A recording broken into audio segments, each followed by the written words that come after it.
In this video, we reveal 6 celebs who credit the Caveman diet, aka the Paleo diet, to lose weight.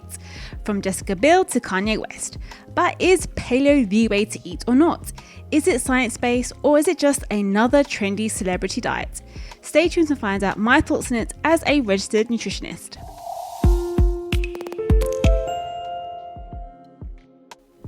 Okay, so let's start by understanding what the Caveman diet is. The idea behind a Paleolithic diet, or Paleo diet for short, can be summed up as we should eat foods most closely resembling what we evolved to eat. In its purest form, the Paleo diet allows you to eat only those foods that humans ate when they first roamed the planet about 2.5 million years ago. On the Paleo diet, you'll find fewer processed foods, but you also need to cut out all grains, legumes, and most dairy. Keep watching until the end to find out the pros and the cons of the diet and if you should try it. It seems many celebs are now eating like our ancestors in hopes of losing weight. So here are 6 celebs who've reportedly caved in, excuse the pun. Number 1, Jessica Biel. While Jessica Biel doesn't call herself fully paleo, she told the Los Angeles Times there's no wheat, gluten or dairy for the sinner actress. Biel revealed one of her family's favourite breakfasts is paleo pancakes topped with cashew or almond butter and local honey, served alongside chicken, apple sausage, fresh juice and green tea. And she would end the day with salad, salmon, rice and veggies. In at number 2 is Channing Tatum.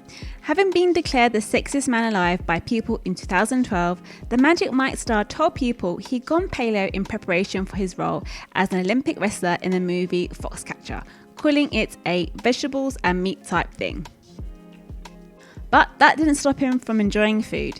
He said, "I'll cheat on weekends and have some wine or vodka, and I'll have one big meal like breaded rock shrimp. I love comfort food." Another celeb who's gone paleo is Christina Aguilera. The singer has credited a past 49-pound weight loss to a paleo-like diet, during which she reportedly filled up on protein and healthy fats like avocado, turkey bacon, celery and peanut butter, shrimp cocktail and fish curry. In at number 4, we have Blake Lively. To get in shape for The Shallows, Lively had to double down. She had a baby just 8 months before filming began. She told Extra she had no gluten, no soy, and then no processed foods. "I had butter, I had sugar, I had all that stuff. I was just making my own stuff. I guess it was close to paleo. It was nice to eat clean like that." Number 5 is Matthew McConaughey. Matthew McConaughey is known for his role in the movie Dallas Buyers Club, where he reportedly lost about 50 pounds eating a lot of fish and vegetables. If you want to find out about Matthew McConaughey's shocking weight loss, we've got a video all about it. I'll leave a link in the description below. Since then, Matthew is back to advocating the 80-20 balanced lifestyle that Paleo also promotes at its core, including a daily glass of wine and whey protein shake between meals to support his active lifestyle. Finally, we have Kanye West. Kim Kardashian West reportedly instructed Kanye to go on a daddy diet to get his six-pack back before their latest addition to the family arrived. An insider told The Sun online he can't cut out carbs like Kim did when she lost the weight after having Saint, because he'll be working out so hard, so it'll be a paleo-inspired diet created by Kim's nutritionist.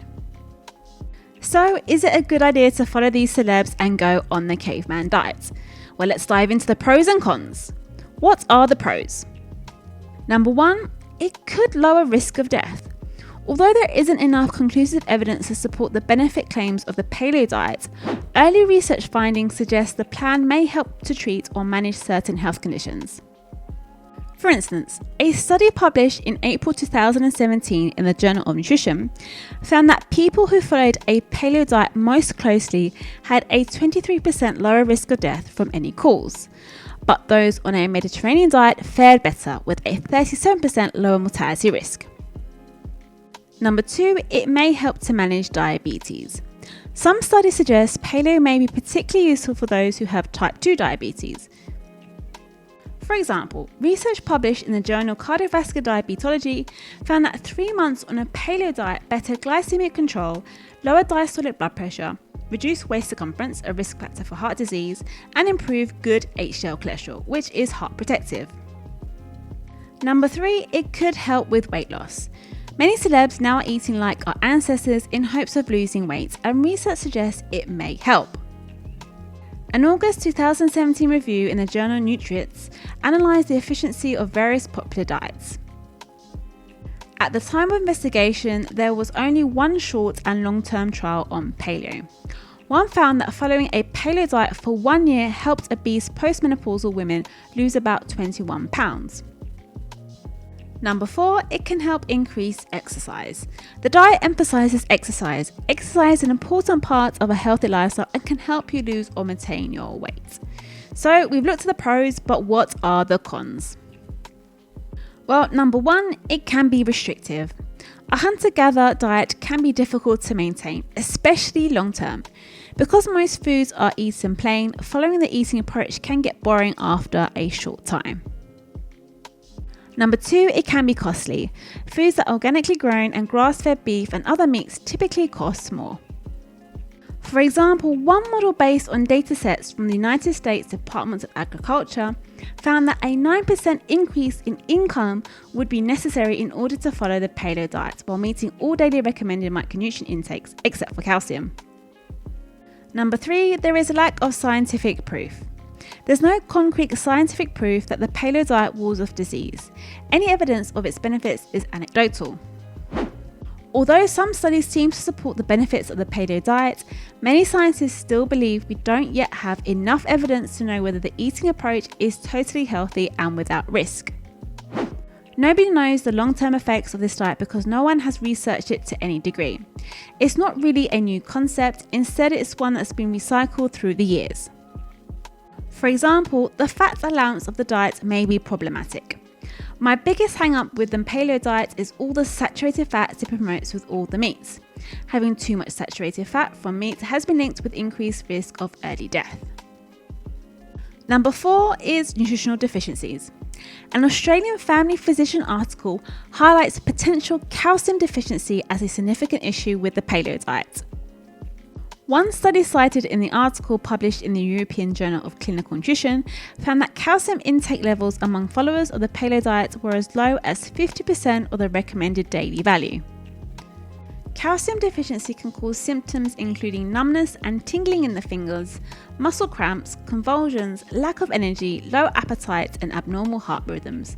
Chronic calcium deficiency may lead to skeletal disorders such as osteoporosis, increased risk of brain fractures, and rickets. So you definitely don't want to be deficient in calcium. We've looked at the pros and cons of the paleo diet, so should you try it? If weight loss is your goal, you could lose weight following a Paleolithic diet and quickly. It will depend on how strictly you adhere to eating the foods from the allowed list and how much physical exercise you add to your daily routine. But in the long term, you have to be sure you're getting calcium and other nutrients you're missing by not having dairy products and certain grains. Some paleo-approved foods, such as salmon and spinach, contain calcium, so you have to be sure you include them in your diet. It would be a good idea to check with a registered dietitian or nutritionist to make sure you're meeting your calcium and other nutrient needs. On the whole, if someone follows a diet by cutting out processed foods, processed meats, and sugar-sweetened beverages, and swaps them for more fruits, vegetables, and healthy fats, they're likely to see some health benefits. But some versions of the diet are more restrictive than others, such as limiting foods like dairy or peanut butter. It could be overwhelming to cut out a bunch of food groups all at once. Overall, the diet is not for everyone, but it could be helpful for some. It's important for each person to carefully understand the diet before they jump in. Before making any changes to your diet or exercise plan, be sure to speak with a healthcare professional to make sure that the changes you would like to make align with your personal health needs. There are many things we can learn from our ancestors when it comes to a healthy diet, regardless of whether you're eating paleo. Everyone can benefit from eating more fruits and vegetables and choosing whole over processed foods. Have you tried the paleo diet? Let me know in the comments below. If you enjoyed this video and found it helpful, hit that like button, and if you haven't already joined my community, then smash that subscribe button. Remember, enjoy food and stay happy and healthy. Catch you on the next one.